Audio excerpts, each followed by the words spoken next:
Hello beautiful soul! Welcome back to my channel. This is my channel from Japan. Kabayan Aries, this reading is for you. June 21 to 27, 2026. Maraming salamat muna, anak. Sa mga subscriber, new subscriber, cross-watcher, at sa mga bagong pasok dyan, welcome na welcome kayo sa bahay ni Ate Aimee. Salamat din sa naktaban ng puso ninyong mga comments. Sa mga nagpa-personal reading, marami pong salamat. Kung gusto mo ng personal reading at energy mo lang talaga gusto mo makuha natin, ilalagay ko sa screen ilalagay ko na lang dyan sa screen ha, yung FB ko, mag-text na lang kayo sa messenger para hindi rin kayo ma-scam kasi may nagkagaya sa akin eh.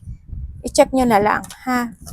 And general reading, hindi personal reading ha, energy reading tayo. Okay, Aries.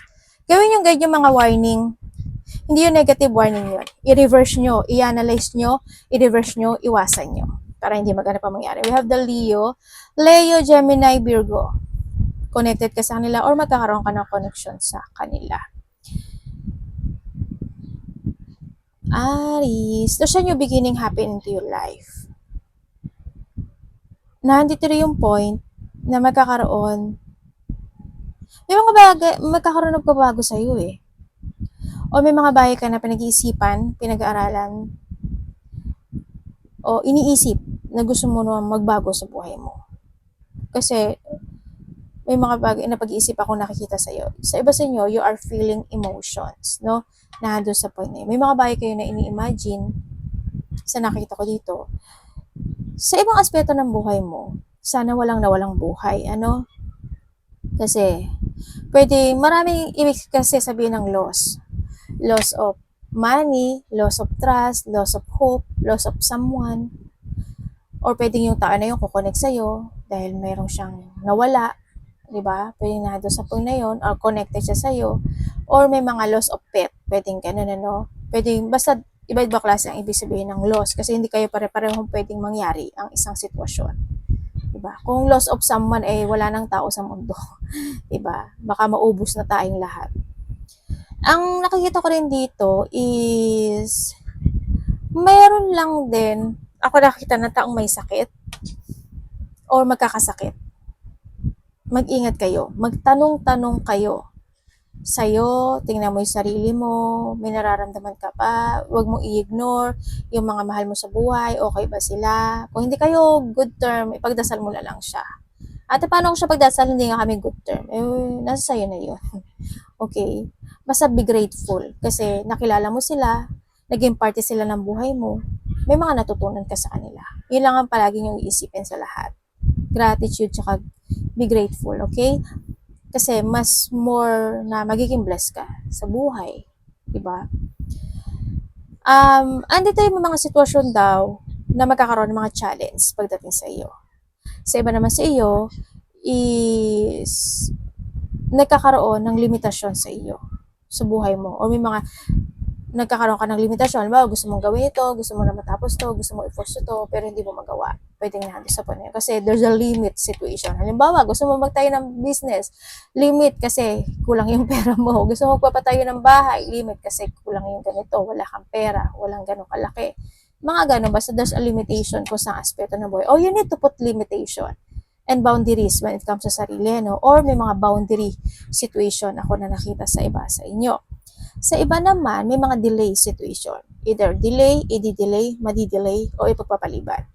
Pero, huwag kayong mawawala ng pag-asa kasi may success and victory na darating sa inyo. Happiness, may mga pintuan na magbubukas sa iyo, may mga positive outcome in life. Ibig sabihin, kung ano mga bagay o sitwasyon na pwedeng madelay, mapagpaliban, na yan is darating na siya. No, nandun yung point na yon. Magsasucess siya or parating na siya. Kasi may pagtatapos na sitwasyon na magaganap o mangyari sa'yo kasi handin yung victory and success. May mga malalaman ka rin katotohanan.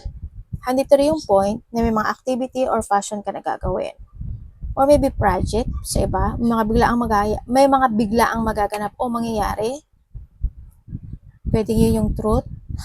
Huwag sanang pangit, ano. And then, may mga oras, panahon, pagkakataon na nasasayang. Hindi ko alam bakit. Ano ba nangyari? Hindi ka ba kumikilos?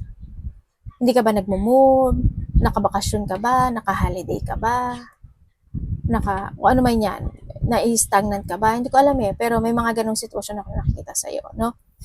Sa iba sa inyo is mga papuri, pasasalamat, may ini-imagine, or mas may inspired daw kayo no, sa mga darating na sitwasyon. Medyo emotional kasi yung iba. Yun lang naman. Sa iba, reflection to no? Maaaring magkakaroon ka ng mga reflection from the past situation. May depression ka pala, dahil sadness, depression, transformation is coming, and then basta wag lang kayo mag-delay kasi sayang din yung oras at panahon. Huwag ka mag-overcommit sa mga hindi magandang nagaganap o nangyayari sa iyo. Hindi ko naman sinasabi na baliwalain mo, di ba? Huwag too much. Energy ni Aries.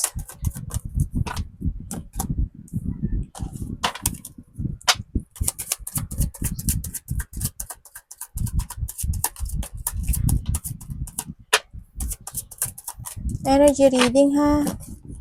Hindi personal reading. Okay.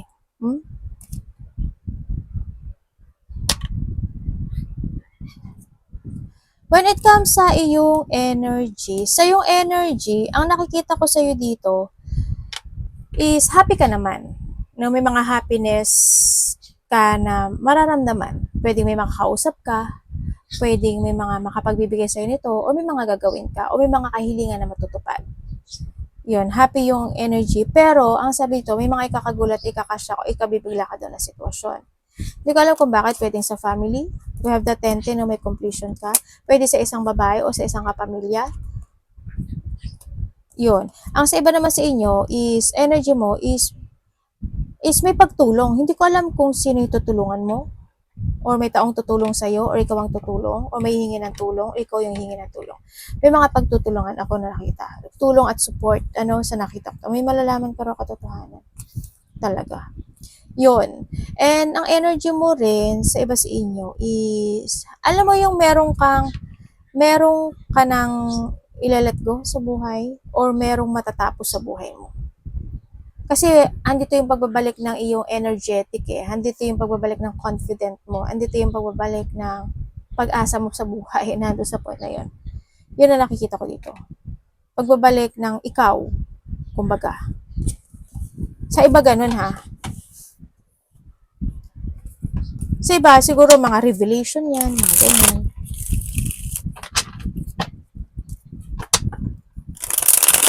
Parating kay Aries. Magkakaroon ka ng connection sa isang babae. Sa iba naman, parang meron kang ililid. Leader ka ba? O may ililid ka lang? Or may pamumunuan may ganun. Boss ka ba? Sa trabaho mo, leader ka ba? Mga ganun. Parating. Pwedeng sa pamilya mo, sa bahay mo, di ba? Ikaw yung naglilid ng lahat. Ikaw yung nag-aasikaso ng lahat. Pwedeng ganun. Ay. Parating kay Aries.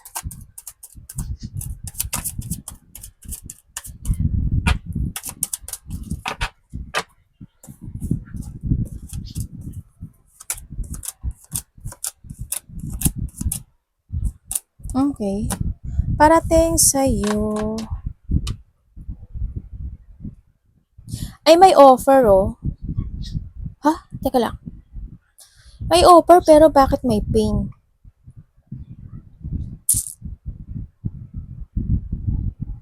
May sitwasyon daw na maguguluhan ka Hindi ko alam bakit. Pero may struggle or maguguluhan ka. Parang nandun sa point na yon. O pwede lang din na marami ka lang din iniisip. Kasi handun yung lungkot. Yan, may mga unexpected blow of emotions happen sa'yo na pwede yun yung ikakagulo mo o magugulo yung isip mo. May mga papantazizing ka, i-daydream ka na situation. Sa iba naman sa inyo is may pagkakagastusan ka raw.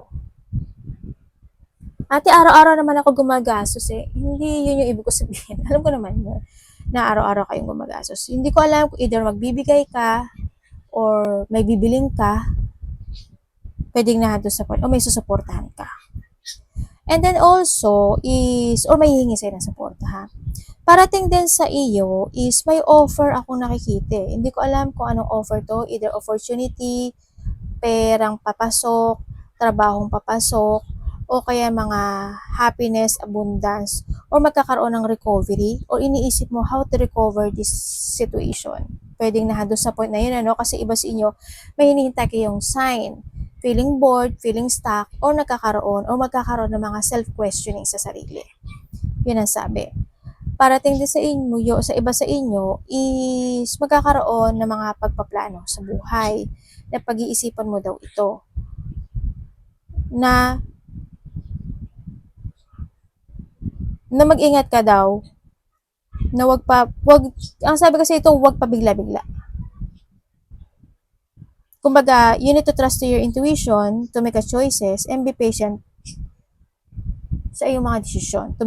Sa mga desisyon mo, maging patient ka lang din. Planuhin mo talaga. Handun nga si plano. No?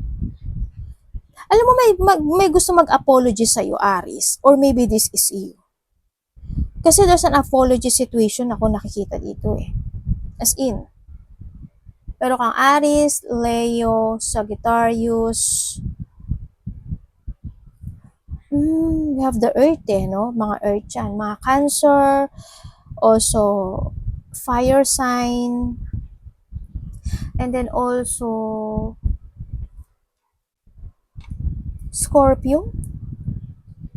Scorpio, Libra, may mga ganyan. Pero kung sino man siya sa buhay mo, may Gemini pa nga eh. Aquarius, Gemini, ganyan. Well, kung sino man siya, may Virgo din. Basta mga ganyan. Wala, almost lahat nandito, no? Yun. Baka magkaroon ka ng connection sa kanila. Yan, may gusto mag-apology. Or, ipaparamdam niya sa'yo. Either hindi siya magsasalita when it comes to apology, or ipaparamdam niya sa'yo yung ganong sitwasyon. Lalaki? May lalaki. May lalaking kukonek sa'yo. Hindi ko lang alam kung sino yung lalaki, pero may lalaking kukonek sa'yo. Pwede magkukonek ito sa opportunity, teka lang, asa na ba yung karugtong nito? Na ano ko tuloy yung ano. Magkukonek siya sa trabaho, opportunity, or pera. Ganito pala siya. O, di ba nalito? Kasi hindi pwedeng magkagulo-gulo kasi mag-iiba yung kwento. Mag-iiba yung sasabihin ni card. Yun ang sabi dito. May sabihin, either nagpaplano pa lang ito sa iba or itong tao na ito is kukonek to sa iyo. Pwedeng trabaho, pera, stability, o may mga pag-uusapan kayo related doon.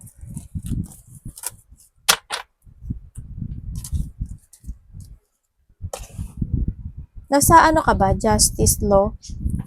Kasi you have the justice eh. Kung nagkakaroon ka ng mga kakaharapin na justice or a law, may babae kasi ako nakikita, ay babae lalaki. Medyo matagal, pero sabi dito, may unti-unting achievement ka doon na ma-receive. Sabi dito. Kumbaga hindi siya instant. Unti-unti siyang magkakaroon ng improvement. Ganyan. Achievement. Parating tuloy. Dapat iwasan ni Aries.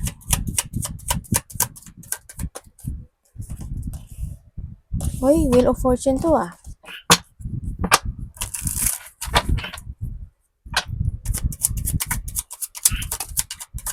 Anak, tawag ka ni ate. Ikinasay. Okay, dapat iwasan. Teka lang.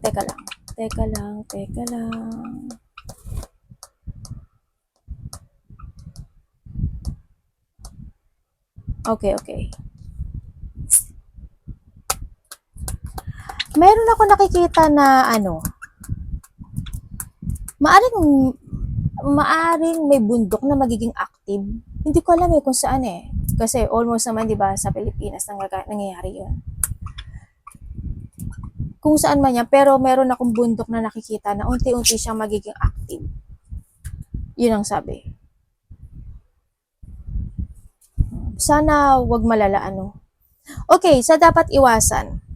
Iwasan mo daw yung hindi mo palayain o bumitaw o lumaya sa isang sitwasyon mo na may stuck ka doon o may stagnant ka doon.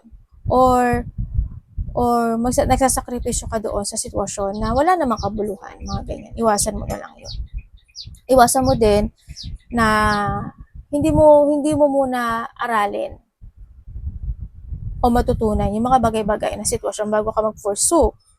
No? Yun ang sinasabi. Learning to grow, to create, sabi ng gano'n. Iwasan mo rin na magkaroon ng mga pagpapaliban sa buhay. Iwasan mo yung mga sagabal, urong sulong, ulitin mga nakaraan, kaguluhan, o yung ma-loss of control ka sa buhay. Okay? Iwasan mo rin yung bahala na situation. Iwasan mo, syempre yung mga chaos, pag-aaway, hindi pagkakasundo, or being mataas ang ego, or mga taong matataas ang ego, makipagtalo, makipagkompetensya, or ma-misalignment, o magkaroon mga disagreement sa buhay. Iwasan mo yon. Okay? Yan ang sinasabi dito. Tingnan natin, bakit ito? Mapanghinaan ng loob, isa rin yun. Sa sarili mo, siguro, yung sarili mo, ingatan mo.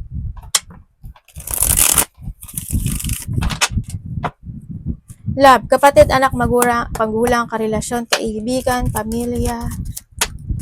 Aris. Uy. Ha? Bakit?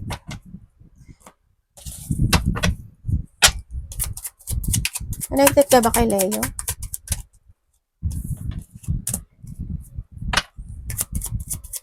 Vice versa. Hindi to personal reading, energy reading po tayo. Uy. Kung single ka, ang nakikita ko sa'yo dito is meron ako nakikitang tao. Either pinag-iisipan mo siya, or siya yung nag-iisip sa'yo. Actually, dalawang tao to, no? Ako nakikita dito. Pero may matanda eh. Sino yun? Ay, hindi, marami. Dalawang bata. Hindi ko alam kung sino yung bata na yun. Either anak mo yun, pamangkin mo, or yun yung karelasyon mo na mas bata sa'yo. Or meron din ako nakikita nito na isang babae, isang lalaki. Parang same age lang din sila. Or ka-age mo to. Ganyan. Kung single, hindi, meron din isa pala dito. Oh. Dalawang lalaki, isang babae, dalawang bata. Ay, tatlo pala to, lalaki. Sino yun? Kapatid mo ba to? Okay, kung single ka, doon na tayo sa single. Kung single ka, is meron ako nakikita sa'yo dito. Ate, okay ba? Isa dito, pasto. Isa dito, iniisip ka pa rin ito. No? Yung isa dito kasi, umaayon siya sa'yo eh. Pero, iikot ang mundo. Iikot ang cycle na hindi kayo. Kasi may malalaman ka sa kanya. Yun ang sabi. Ganon din sa mga magkakarelasyon. May malalaman ka sa kanya. Sana hindi kayo. Pero mag-ingat ka na lang, dito sa sitwasyon. Sa mga nagkahiwalay naman, oo, nagkaroon na paghihiwalay kasi masyado naging masikreto yung isa. Hindi naman talaga naging ganong katatag kasi yung connection, sa nakakita ko dito. Nagkaroon ng lying, dishonest, pangloloko, pandaraya, panglilinglang, manipulative. Sobrang very confident yung isa sa inyo. Hanggang sa pag-iwan sa ere. Pinahalagahan mo naman siya. Yun nga lang din, maaring itong taon na ito kasi is matagal na rin siyang nagkaroon ng ganong sitwasyon, na ganon yung energy niya, or nagkaroon din talaga siya na pinag-isipin niya talaga ng maigi o matagal na if I need to let go this person, na doon sa point na yun. Sa nakikita ko to, maaring iba sa inyo may nalaman ka sa kanya. Umikot ang mundo, umikat yung destiny nyo sa iba sa inyo, no? Kasi isa sa inyo, either masikreto talaga siya or may boundary siya pagdating sa iyo. Bisibisihan effect, o kaya naman medyo may mga pag-iwas na siguro. Medyo struggle na yung situation, no? Talagang hindi kayo, kumbaga. No, dito ate, ano ba, babalik ba kami? Dito sa sitwasyon mo kasi, magkakaroon pa rin daw kayo ng connection.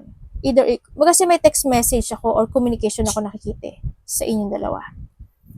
Hindi ko lang alam kung magiging friend kayo nito or magtatapat ito uli sa'yo. Kasi iba kayo ng energy, no? Basta magkakaroon uli kayo ng connection. Ang sabi dito. Or pwede rin kasi na nag-uusap pa rin kayo, di ba?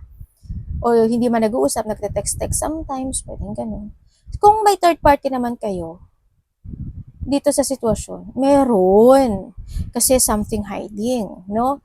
Dito sa sitwasyon. Sometimes siguro, nagkakaroon na rin ng rejection, nagkakaroon ng abandonment, or may mga sadness talaga na nagaganap dito sa connection na ito.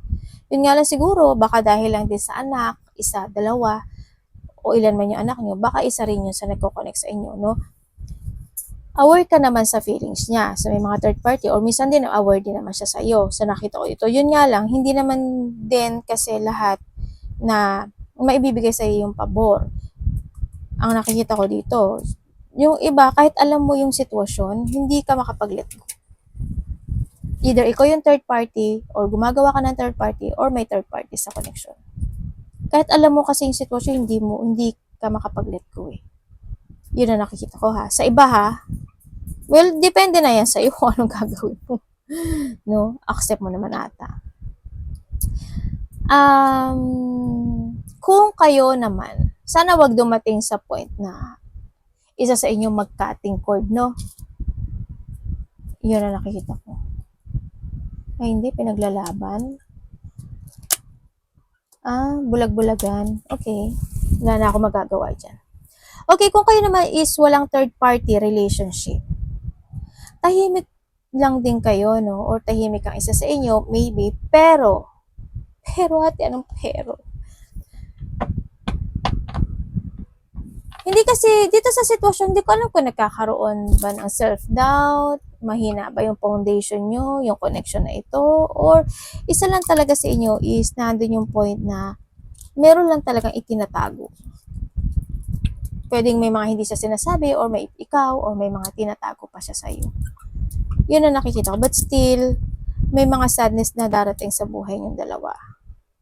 Magkakaroon kayo ng mga pag-iisip sa buhay, o malalim na mag-isip yung isa, o magkakaroon ng mga pagsisiyasat o paghahanap ng mga sitwasyon sa buhay. But still, nandun yung care and awareness ng isa sa inyo, no? Dito sa sitwasyon. So, iba baka may ibibigay ata sa sayo or ikaw sa kanya. When it comes naman sa communication, kahit pa paano may communication naman, no?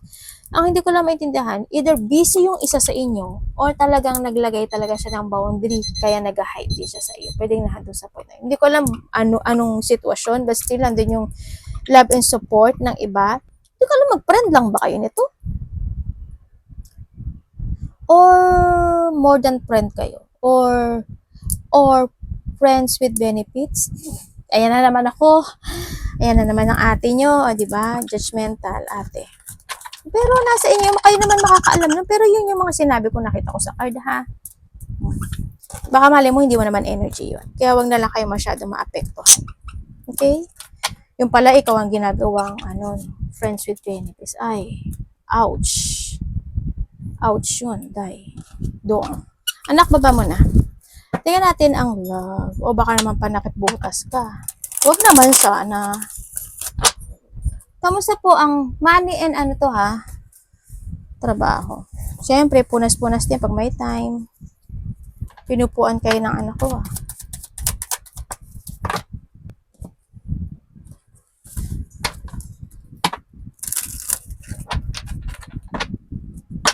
Sa money and trabaho po ni Aries. Okay, sa money and trabaho mo. Ay! Shame, muntik nang yung mesa. Tumaob. Bakit ba nagaganito yung mesa pala?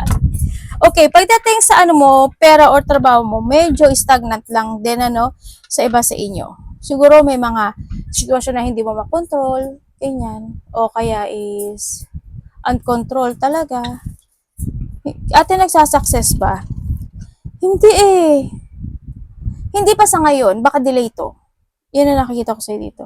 Ito mo, may devil ka Baka baka mga delay, ganyan, sa iba. Ayoko naman kasi kayo mawala ng pag-asa. But still, either there's a delay or palabas yung pera sa iba sa inyo, nai-stagnant, tapos may mga uncontrolled daw na nangyari sa iyong pera, no? Na doon sa point na yon. Iwas-iwas ka na lang din sa sobrang gastos kasi hindi lahat agad-agad yung blessing darating sa iyo, di ba? Magsabi ko nga sa inyo, pahalagahan niyo yung meron kayo, di ba? Magkaroon ka ng control. Kasi ikaw naman yung ikaw yung driver ng buhay mo dito eh. Depende sa action and movement mo, no? Ang nakikita ko sa dito, ibalansehin mo. No, baka naman may mga habit ka rin, 'di ba? Baka naman may mga pinagkakagastusan ka rin, 'di ba? Nandoon sa point na 'yon. Pero mag-ingat ka sa mga taong makakasalamuha mo kasi pwedeng may mangloko sa iyo pagdating sa kaperahan or trabaho. 'Yun na nakita ko sa iyo dito ha. Kasi medyo may konting toxic na pwedeng maganap sa pera or trabaho. May struggle na pwedeng maganap ang mangyari sa pera. Pero when it comes sa Queen of Pentacles, sa Hierophant, ay oo nga. Ingat ka na lang para maiwasan din. Tsaka sa pera mo, basta pahalagahan mo yung pera mo. Ha, pahalagahan mo yung trabaho mo, yung pera mo, pahalagahan mo. Sa ngayon, nadidelay tsaka nai-ista ko na sa stagnant kasi yung pera mo ngayon. Lumalabas. Yun na nakikita ko dito. May mga frustration din kasi ako nakikita. Ingat na lang ha. Dito. May mga pag-aawayan din kayo related, either trabaho ito or kaperahan. Tsaka mag-move ka rin kasi. Gumawa ka rin kasi ng paraan. Dahil, diba? Yun. Magkakaroon ng mga puot o galit o conflict sa iyo. Either trabaho ito o connect ang pera. Ganyan. Pwede naman din kasi na may mga ayusin ka, i-fix ka, kaya rin ang pera mo palabas, pwede na doon sa point na yun. Well, wala tayong magagawa doon. Diba? Yun. Arigato namaste, God bless.